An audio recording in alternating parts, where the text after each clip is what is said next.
Hi, my name is Gwen, and today is Sunday, April the 16th, 2017. Um, Today I'm going to talk about black owned business and businesses.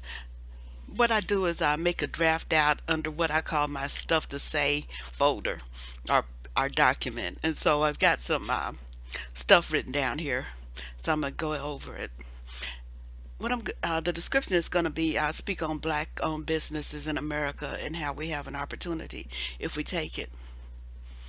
In December 2016, I decided that the beginning of 2017, I was going to go ahead and try to buy all of my wants through black owned businesses because around December, I was trying to find a gift for one of my relatives, but I wanted to go buy something black, and I couldn't find nothing. So I wound up giving her a gift card for a retail chain. But I really wanted to give her something from somebody black. Also, last year I was trying to find black owned or black created Christmas cards. I've given up trying to get rid of Christmas despite all of the stuff about what it means and what it is, and God knows, heaven knows, I know that it's not a good holiday, etc., etc., etc. But we not apparently black people ain't gonna give up Christmas. So, and heaven knows, I know that if I had a home cooked meal like they do on Christmas, I'm going to go eat. So. Uh, I call it the December holidays now. Because I don't like calling it Christmas. Um, but anyway, I wanted to give this relative a gift, and I couldn't find anything that I could give her that was black owned and black created. So I wanted to make sure I went through 2017 trying to find these black businesses that have what I'm trying to get. I know that we can't use it for our needs, but I would like to try to use black business for our wants. So on this one, I'm gonna go ahead and give you the subcategories. So I'm reading it off of Word documents. You might hear me clicking. I'm clicking the save button and things like that. Um, this morning, I'm gonna talk about this morning how I spent about an hour looking for black owned businesses a little while ago, and I'm going to talk about that. Going to talk about a covenant that we need to make between black businesses and black customers. Then how we have an opportunity if we take it, and I want to give you my vision of what I would like to see. So let me scroll back up here for a second. Now, I just talked about what made me want to try to buy black and try to seek out black businesses, and how and so I'm going to talk about that a little bit more. In 2017, I made the decision to try to buy black. I knew that I could not furnish my needs with black businesses such as food and shelter, utilities, etc. Because there are certain things you need and black businesses don't have it, and you can't find them. So I knew I couldn't furnish my needs, but I was going to try to do my wants, such as gifts and clothes and restaurants and any non-necessity item. So I looked, and this morning I was looking for black-owned businesses. And I looked in Google under black business directories and black business web pages, and I even looked on Black Spot trying to see if anybody signed up because I was really trying to find something on food and gifts. It's getting toward Christmas, so I was trying to find food and gifts and things like that. So, what I wound up with is these list of things I did not find any that sold what I wanted. I was looking for gifts and food and farm items if possible. It looked ugly out there. I looked at directories. Some were good. Unfortunately, some there was a problem with some of them. The proprietors and some of them were strongly Christian. Um, so I added a new criteria to it. Is that you can be Christian if you have to be, but you have to be an awake Christian. That is, you want the Christian values, But you're not the brainwashed Christian that thinks God's white and you got all this evangelizing on there. And what I saw was a lot of evangelizing, and I knew not to step foot in the door because to me that's detrimental to black people. And if you're still evangelizing and praising and stomping while a deity is urinating on you, I don't want to fool with you. So my additional criteria was that you couldn't be Christian. And so I clicked those off, and I'm happy that they are happy, but they're not for me. So I clicked that off. I will fool with the Christians if they got a true understanding of the history of the religion, and that they recognize all the things that are in there, and they still are ascribing to the generosity and the helpful nature that is in Christianity. That's supposed to be in Christianity, but seldom Christians actually do it, but they're supposed to be there. When I ran into I dismissed the ones that evangelized. And the other reasons were for my dismissal of some of them was that when I clicked on their website, all I saw was a bunch of white people. A bunch of white people in their outfits and a bunch of white people working on things. And so I've walked in black business where the first face I saw was somebody white. And yeah, you can hire white people if you must, but don't I would rather you hire black people if I'm going to fool with your business. Really, really, I want you to hire black people. So it's all, yeah, it's not right if it's all black owned and all I see is white people. I want black people in there. And I not only want black people in there, I want you, the owner, supporting other black businesses. So that's important to me. I saw, so when I dismissed the ones where I saw a bunch of white people. Now, what I would like to see is this between the relationship between a black customer and a black business, and that's under my heading. So let's make a deal. So it's going to be two parts. It's going to be the business part and the customer part. First part is the business part, and I have A down here. Have products that we want. And the first thing I'm going to talk about is the bags versus underwear story. Okay, there was this young couple that were friends of mine, and she was a good friend to all of us, really. We were I had met her before, and she told me that she was having a class, that she was teaching a class at the local university. And so I went on and took her class because I was going to the university there too. And I was so glad that that they hired her to be a professor to teach one of the classes there. And us, the students in her class, were there too, and we all got to be good friends. I was already their friend. She told me that, like I said, she told me she was teaching a class, that semester, and so I signed up for a class. But anyway, among the things that they did was invite the students out to their house, and her husband had a sales presentation, and what he did was have a little whiteboard, and he was talking about how black businesses work. And we were all looking and watching and thinking, and then he presented his idea for sales, and he had invented a underwear design for black people, which is real good, except it's not something that we wanted to buy.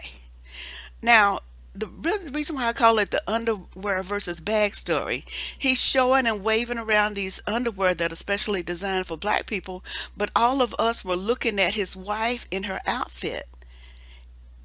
And she had this outfit with a matching bag that, hung around her neck like a pennant, and the outfit to include shoes.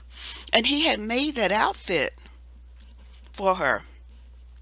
It was a red trim African shaped garb, and it was beautiful. From the shoes to the bag to the outfit, the whole outfit was wonderful. And we kept asking about that. And we're basically ignoring his underwear, but we're asking about this bag. We're asking about the various things with that outfit. He's dismissing, he's answering our question, but we could tell, I could tell that it was nothing he wanted to consider, fooling with, but he'll answer our question for us. And the thing is that it was obvious that we were more interested in that outfit and the bag and the shoes than we were underwear. So I'm saying that if he had made outfits like that and sold them, he would have got sales with no argument. Nobody bought his underwear. Nobody wanted to get involved in his design.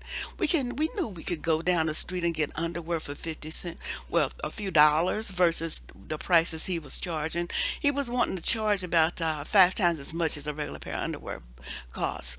But all of us been living all our life and figuring out how to put something on our rear end, to cover it up and cushion it. Excuse me. We were all figuring out. We all in our 20s. Well, I was older, but the kids were basically up to their night. Up to age 20 and then figured out how to wear underwear their whole life. But nobody had that unique outfit that he made for his wife. Excuse me again. So that's what I'm saying. Have products that we want. I got down here that we're not looking for imitation white people products. We're not. Another example is as I was perusing these websites of black owned businesses, I saw one where they were selling bikinis. Just but they're bikinis that I could see in any website in any store. There's nothing unique about them, not nothing African about them, not black about them. They were just imitation white people stuff.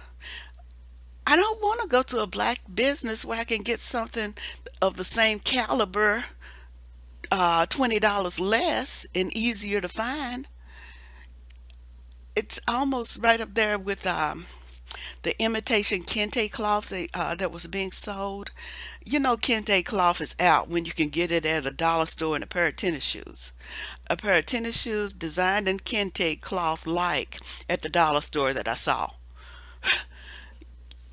I'm not wanting to get imitation white people products. I want our own style. And if you do have a website, take pictures that show your products. I've seen websites with a heading and you got the front door and you got some words, but I don't see your product. And these are some of the doll makers, which I think is a good idea, but I got to see your dolls. And then when I do see your dolls, I want to see black dolls.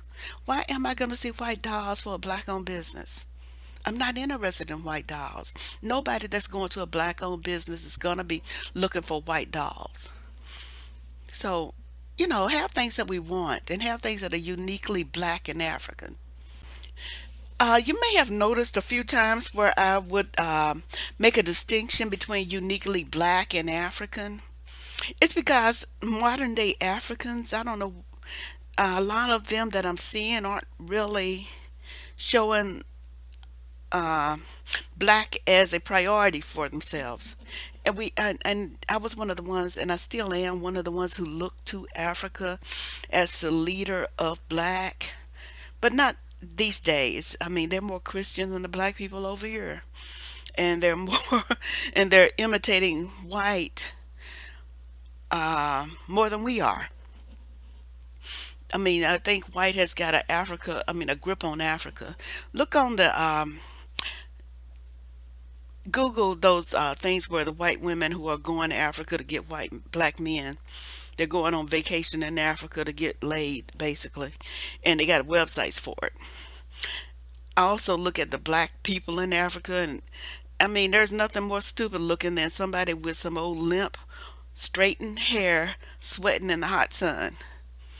When your hair was designed to stand up in the hot sun to protect you, and now you got this limp dog hair on your head and it's sweating, and I know it stinks because it looks like it stinks because your hair's sweating, and you're all shiny because you got to keep it oiled, and it looks stupid.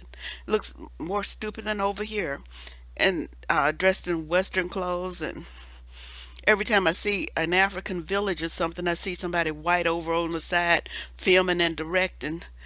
I mean, you're not even having your own natural activity because somebody white's interfering. So I'm distinct. Right now, I'm kind of annoyed with my ideal of Africa because it's not because I don't put my vision of what Africa should be on Africans, and they're actually not acting like I think that match my vision. So I'm distinguishing them nowadays. I might come back out of it as I evolve a little bit, but right now it's um, I'm making a distinction because I'm seeing black people that some of them over here at least trying to get Afro under white supremacy. But my black folk in Africa done annoyed me right now. So I'm distinguishing between black and uniquely African. And so when I do say African, I'm meaning pre-white supremacy African, okay? And that is the traditional clothes, spirits of the land type clothes. And when Africa was thriving type clothes, as pre-colonialism, pre-Arabization, pre-Islamization, and pre-Christianitization. And that was a different kind of clothes. So if you look on um, um, uh, websites and history books, you'll see a different kind of design, and they weren't Western clothes.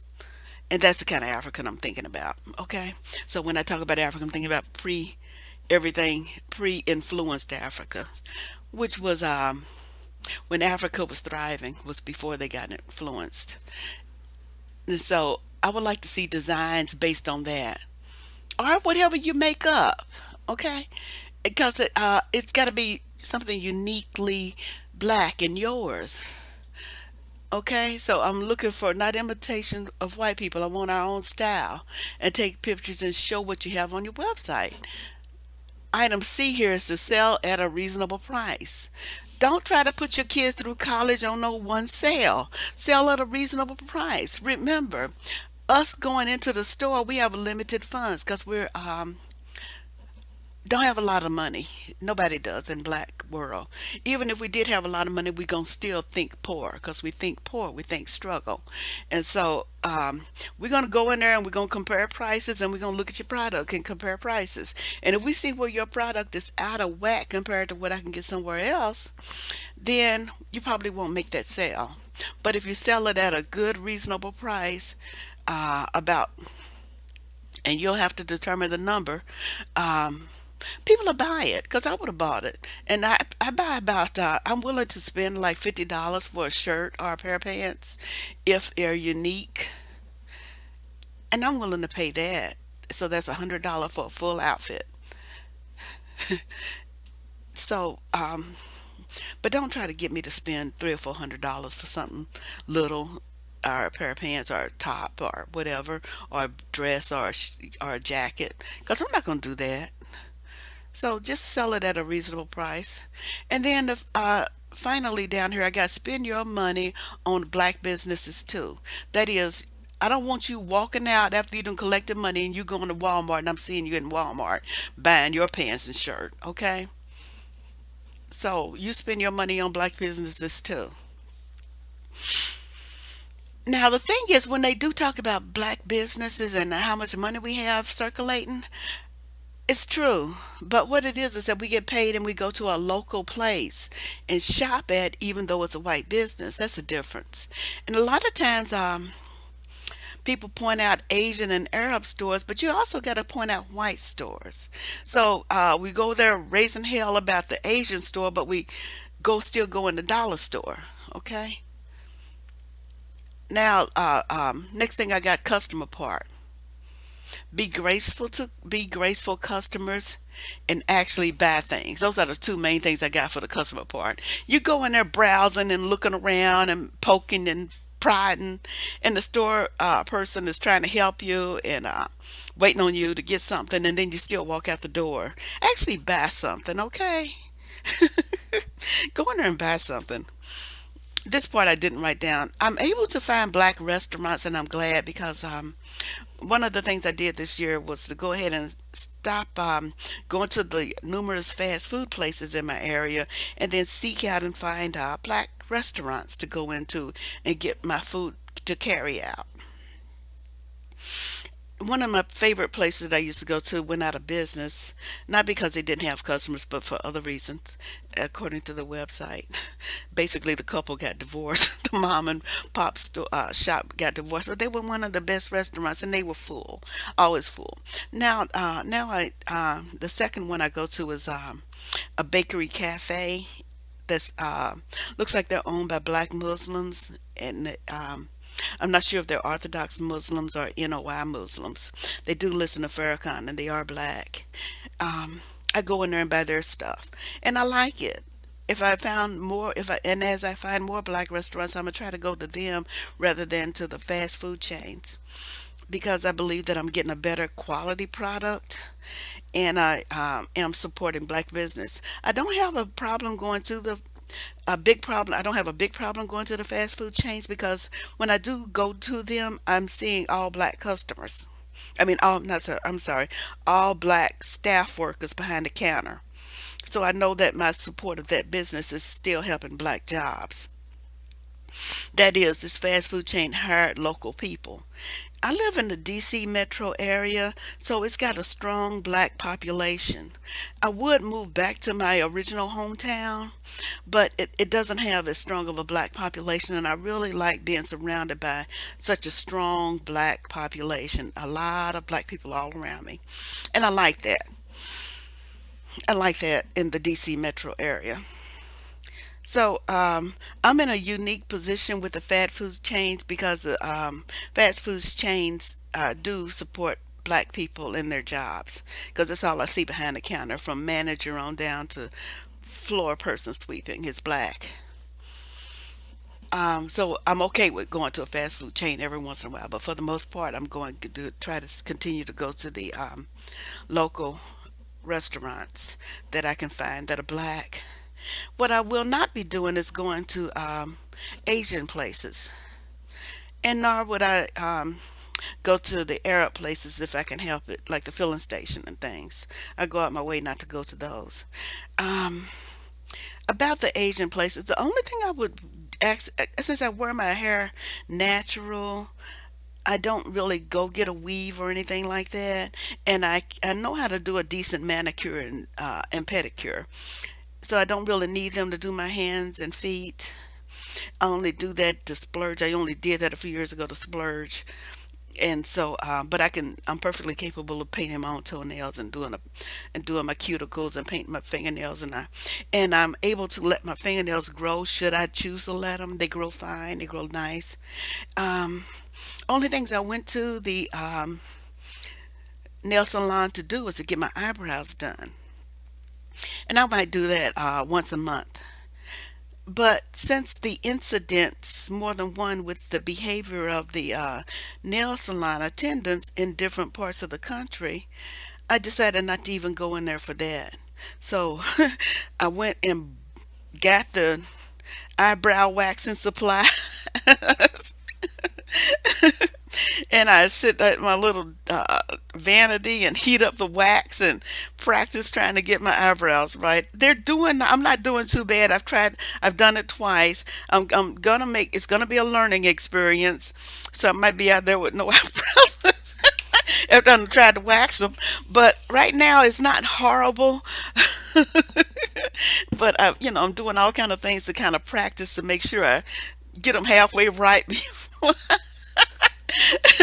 But what I'm getting at is that I bought my little stupid stuff myself, looked online and saw them how they do it, on YouTube, and I know that I'm going to have to practice to learn to do it right. But I'm not stepping my foot inside of the salons again because I don't like that. Okay, and mind you, nobody anywhere has ever treated me poorly in a nail salon in any way, but I don't care. You treated somebody like me poorly. Basically, somebody like you treated somebody like me poorly, and that's more than enough for me not to go back in your business. Um, I do have Asian people who live near me, and if they ever ask about it, I'm gonna say, show me receipt for receipt. I don't need, basically, For every dollar you spend in a black owned business, I'll spend a dollar in an Asian owned business. And for white people, they got to show me a 10-to-1 receipt. For every $10 they spend in a black owned business, I'll spend $1 in a white owned business. Okay? So don't feel bad if your friends of other races, friends and acquaintances of other races, uh, question why you're just going to black owned business, and tell them, I really wish everybody did say something like, I really wish that everybody did go to everybody's business equally, but black owned business just don't feel the love from other communities. Say that. Say every $10 you spend, I'll show you a dollar, and we'll trade receipt for receipt. So we'll show receipt for receipt. Okay, so don't feel bad because you're going to a black owned business and you got friends of other races. Make them show you receipts. Just like they want you to go, you should ask them to go. Okay. The next one is we have an opportunity if we take it. I say that we can be self-sufficient people in 90 days. In fact, I also say we could have racism dealt with in 90 days. We really could, um, if we do it. All it takes is doing it. For example, a long, long, long time ago, I had a vending booth where I would just sell earrings. I used to make earrings and I sold them. And I was able to pay my basic bills. It wasn't a big thing because it was basically crafts, me selling my crafts. Um, but I always found I worked with the place who took care of the taxes for me and the overhead. So all I did was just have a table propped up and put my product out, and I was able to sell and pay my basic bills. I wasn't able to pay myself a salary because I wasn't. It only lasted about a year or so for what I was doing, but I was able. It was growing to the point where I was able to pay basic bills. I was able to make my rent and pay some utilities because I was at that time it was like about $200. I would make $200 each day when I worked, and I only did it on the weekends. But fortunately, my rent was only $200 a month, $210 a month. So, because this was way back in the 90s, and it wasn't a big place. Um, so, but what I'm saying is that I was able to pay my basic bills. And all I was doing was just making my little crafts and going out there on the booths and selling it. And I was able to, and it was on the verge, I could tell it was on the verge of growing bigger because I was able to make more and more stuff during the week and then take it out to the craft and I mean to my booth and sell it then.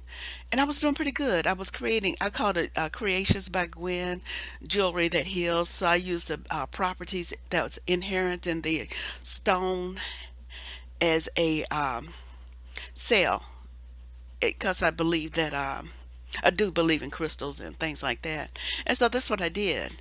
And it started um unfortunately I got a military assignment and had to go away. So I stopped that business.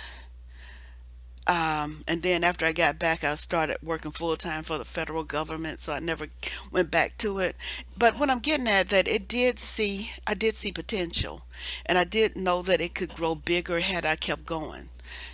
You could just tell because as I was sitting down there making my decision about that military assignment, I said, okay, I'm right on the edge of growing this business and continuing from there, or should I go on this assignment? Oh, sorry, sorry about that sound.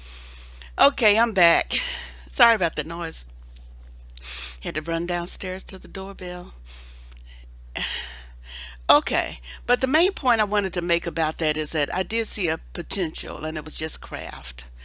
Um, but I was able to sell what people wanted, even at that level. Okay, um, I had a niche, and I took it, and it was fine. It was fine. It was fun.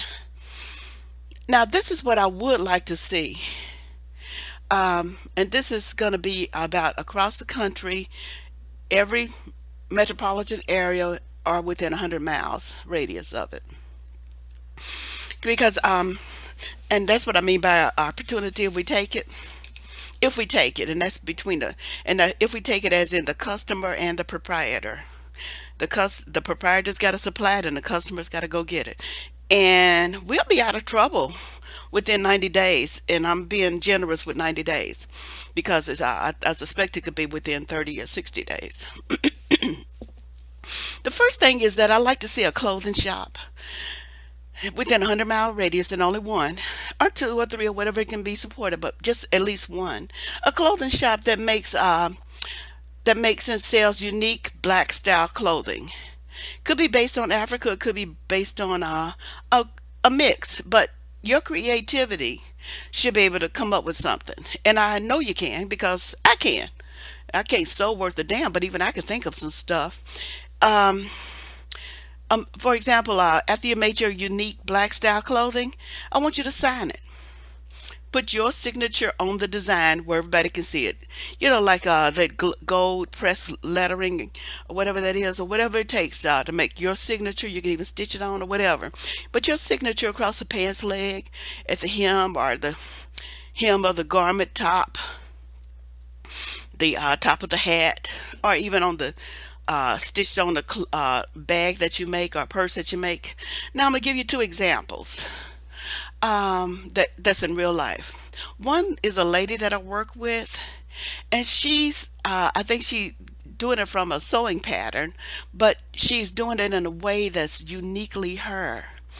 Um, it's these draped two seam, I think it's three seams on this garment, aside from the hem on the the hem at the bottom of it and the hem at the sleeves and the hem around the and the trim around the around the garment. But anyway, it's a draped, flowy garment that's beautiful the way she does it.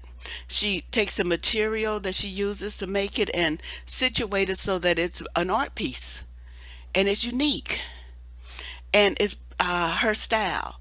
She gave one to a lady that was um, as a going away present, and she loved it. The lady wouldn't take it off because they were that pretty and that nice and well done. Uh, this we all encourage her to go get a booth somewhere and start selling those because she was doing a beautiful job and they're a beautiful garment. Another example is a man that I work with. Now he has tailor-made clothes. And what he does, what he wears, that we all compliment him on, and we'll probably buy if we could get, because I certainly would. I always want to steal his clothes. But what it is these are African traditional tunic type outfits, but they're made with Western material.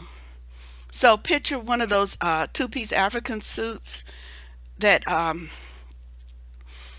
people wear. But in this case, it's a button-down suit. It is a pantsuit, like a business suit, but it's cut in a unique way with Western fabric. And in fact, they can be each piece can be mixed and matched with the other piece. The blue line with the solid blue top and the pinstripe blue bottoms, and the pinstripe top with the solid blue bottoms. And then he's got some in gray and other things. But anyway, every day that he comes in, we're complimenting on his clothes. And these were tailor-made clothes that he had made for him, that he bought from a tailor. Okay? This can be happening all over the country.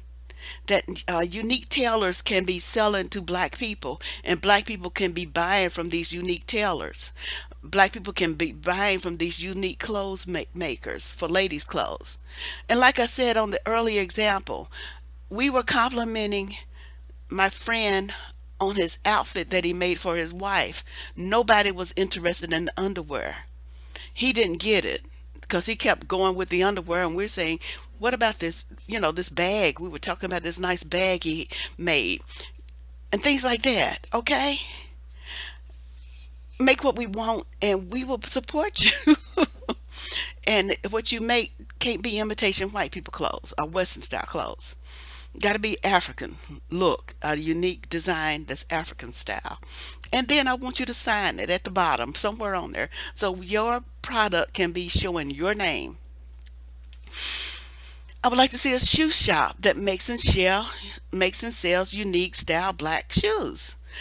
I was at a booth at a festival, and the African man that was there had on his outfit, but he had on shoes that matched the fabric of the outfit.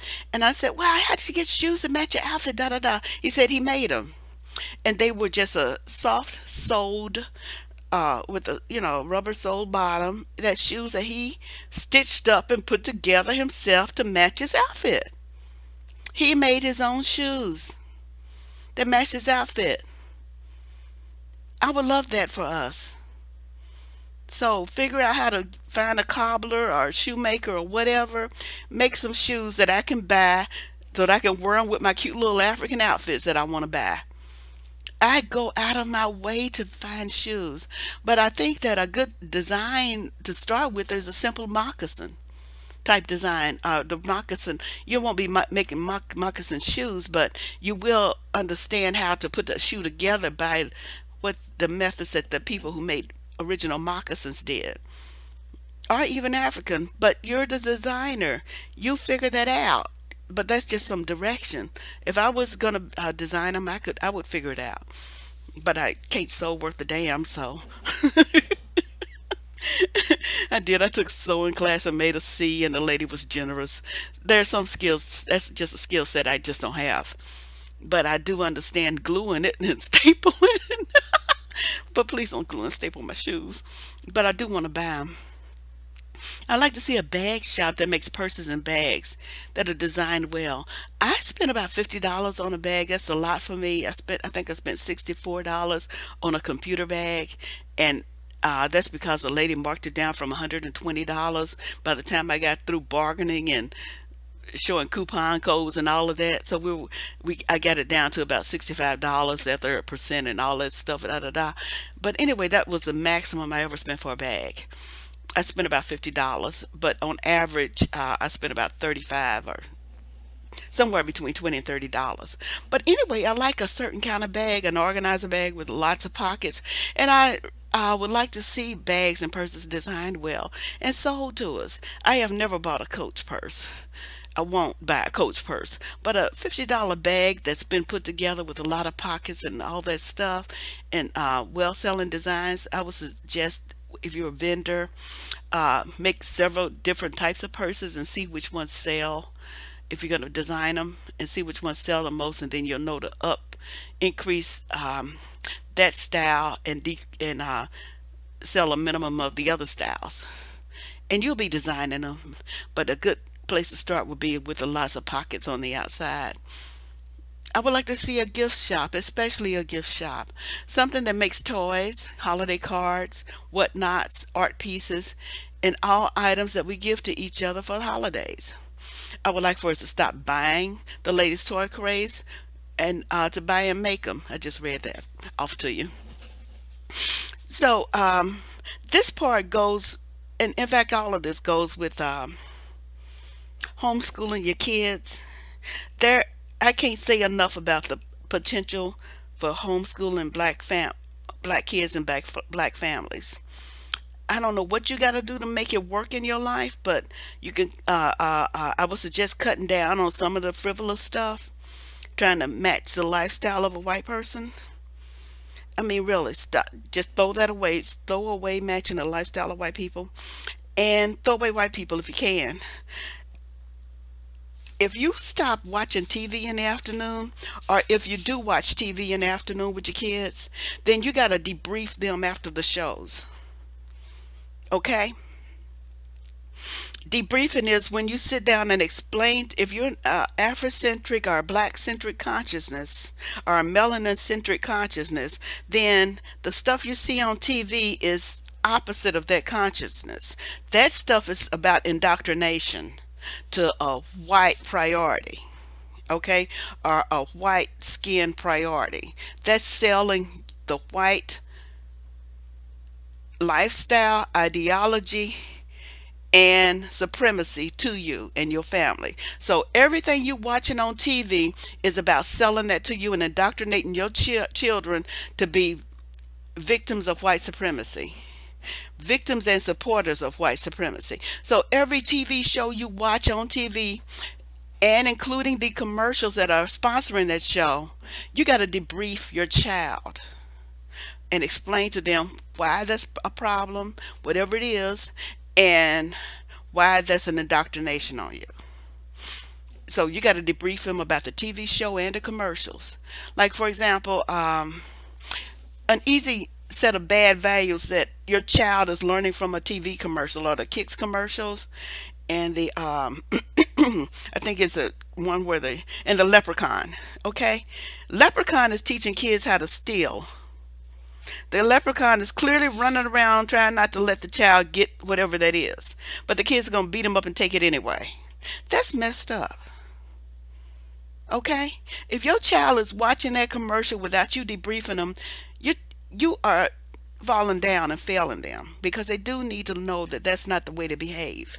And that's just a cartoon and a TV commercial, but you can't dismiss it because it's still going into your child's psyche. The other one is about discrimination.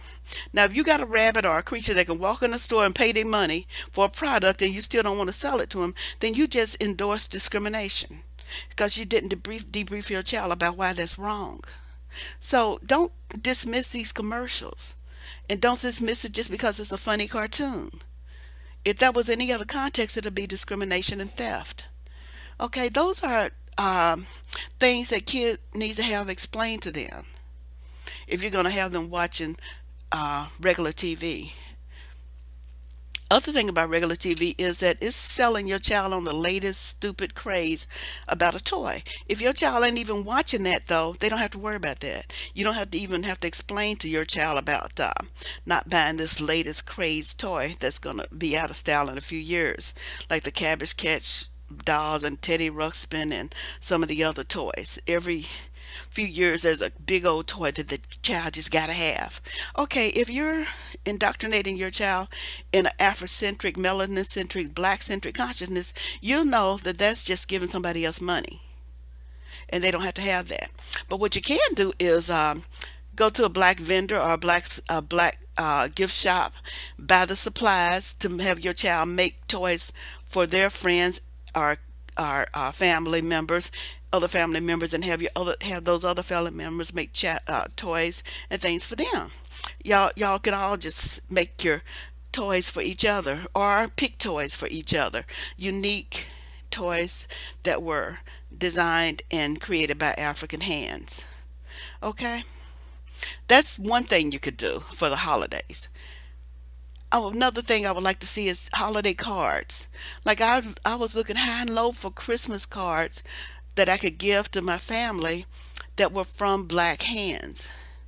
I think I found something, but I don't. I think I did. I finally found something on Amazon that looked like they could have been by somebody black. I'm not sure, but you can also do that with stationery and other stuff, and art pieces. I'm looking at art pieces. I want everybody knows about black art, so we pretty good on that. But I still want to meet the artists and have that stuff hanging up in their store.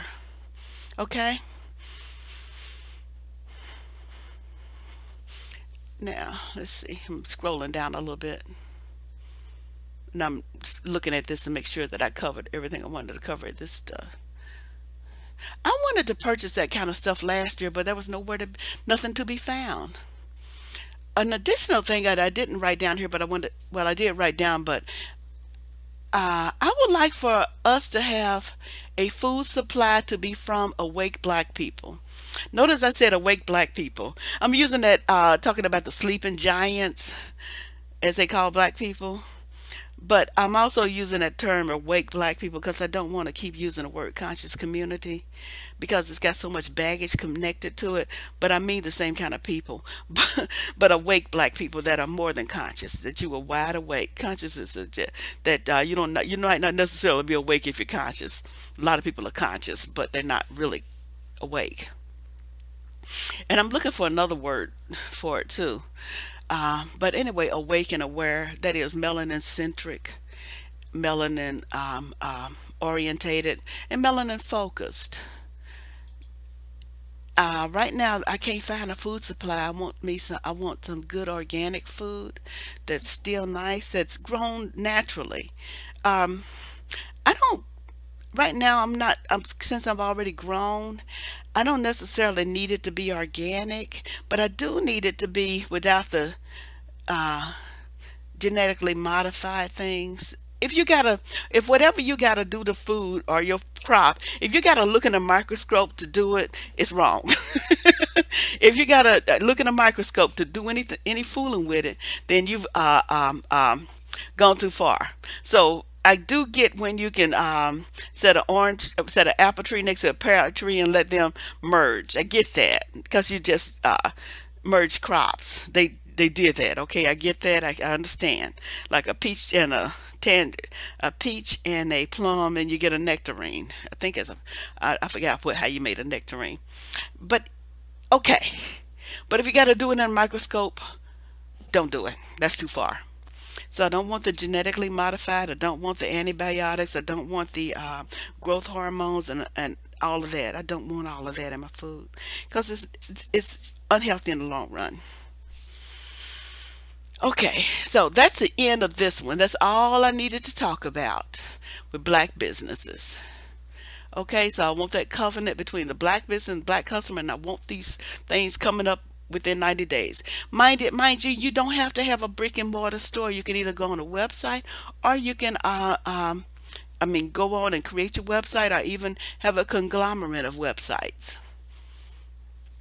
I would suggest that you get listed on Blackspot because that's where I looked at. It was one of my first places I looked, and I ain't seen nothing. I was trying to find a farmer and gift shop, but most things are computer shops and things like that, and other kind of sales type businesses versus actual things that you put your hands on. And that's what I would like to see is stuff I can put my hands on and get. To those I'm gonna save that for another one, but I was gonna say to those that got websites where they're selling books and things like that, or even something where there might be problems, you can still come through because you don't have to sell it hands on. You can sell it ebook or whatever. Okay. Good luck, and I want this stuff to be ready for me to shop for the holidays next year. Okay, I mean this year. So you got about 8 months. Get it together, because I'll be looking. Okay, bye bye.